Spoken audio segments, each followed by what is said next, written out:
गरीब साध साध सब नेक हैं, आप अपनी ठोरे, जो सतलोक ले जाएंगे वो साधु कोई और।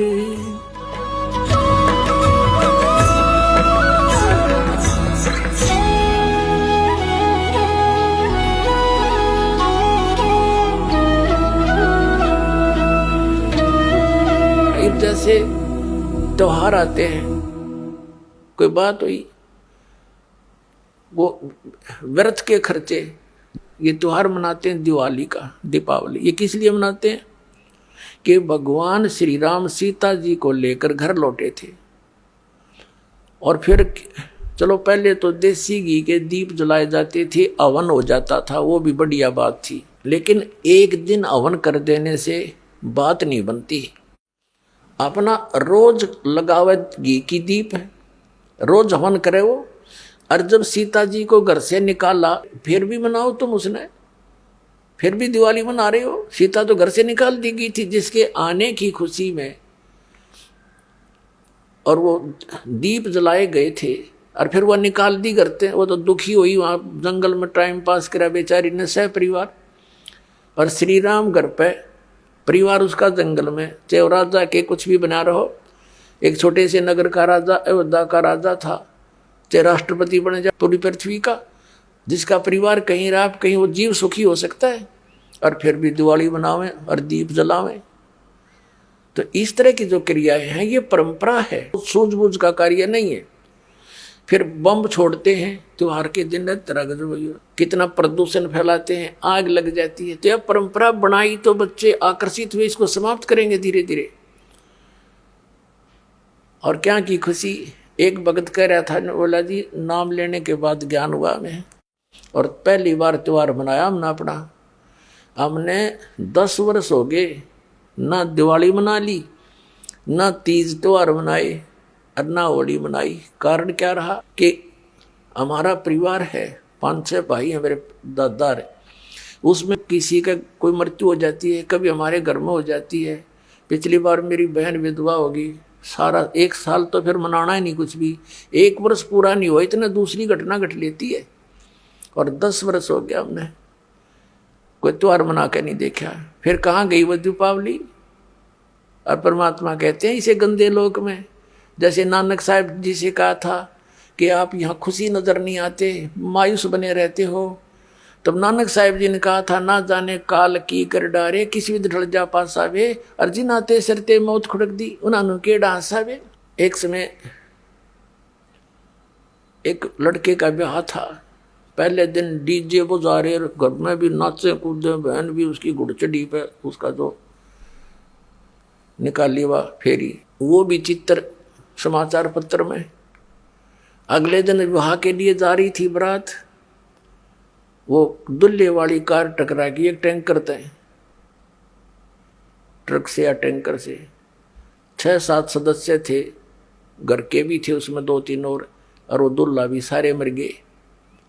अब फिर टक्कर मार मार कर रो रहे हैं, बाल पाट रही वो बहनें, पहले दिन जो डांस कर रही थी, नाचन कूदे फंड कर रही थी। तो परमात्मा कहते, ना जाने काल की कर डारे, किस भी ढल जा पासा वे, अर्जुन आते सरते मौत खुड़क दी। फिर क्या किया, सी यहाँ पर क्या डांस करें, टाइम पास करो, ब्याह करो, बच्चों का संयोग जोड़ दो सिंपल वे से।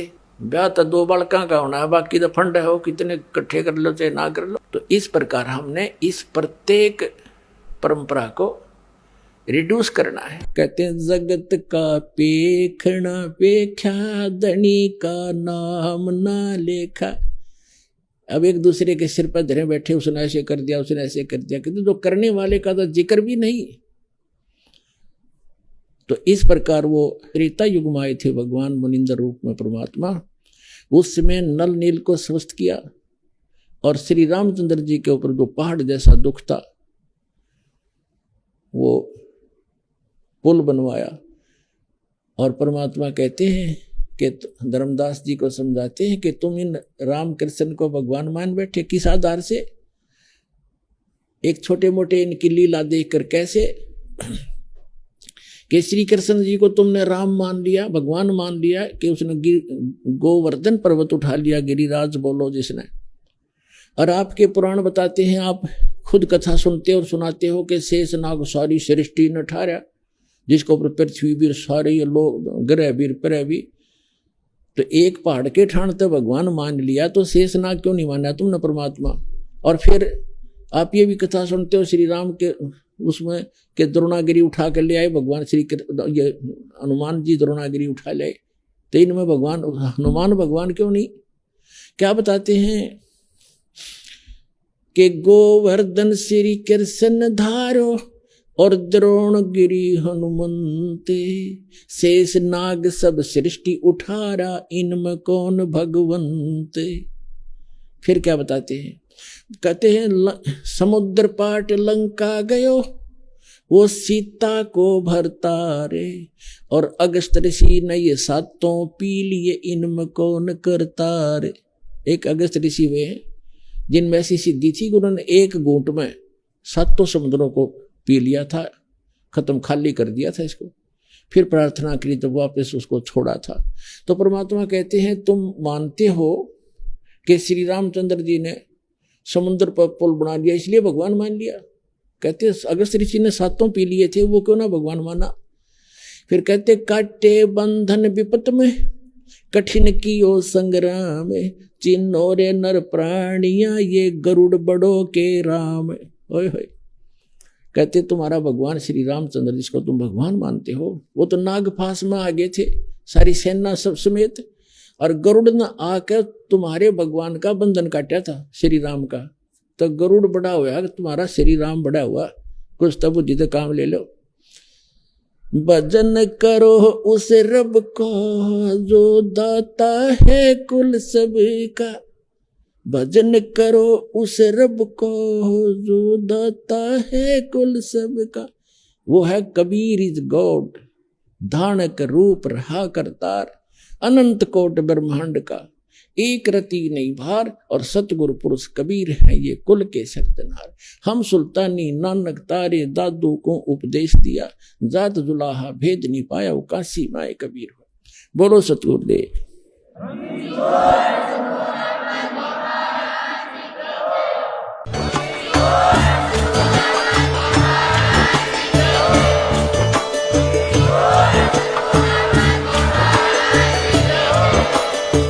सुन रहे थे जगत गुरु तत्वदर्शी संत रामपाल जी महाराज जी के मंगल प्रवचन। अधिक जानकारी के लिए विजिट कीजिए हमारी वेबसाइट www.jagatgururampalji.org। संत रामपाल जी महाराज जी के शुभ आशीर्वाद से पूरे विश्व भर में 500 से भी ज्यादा नाम दीक्षा केंद्र हैं, जिन पर संत रामपाल जी महाराज जी द्वारा ऑनलाइन निशुल्क नाम दीक्षा दी जा रही है। अपने नजदीकी नाम दीक्षा केंद्र का पता करने के लिए संपर्क करें 8222880541।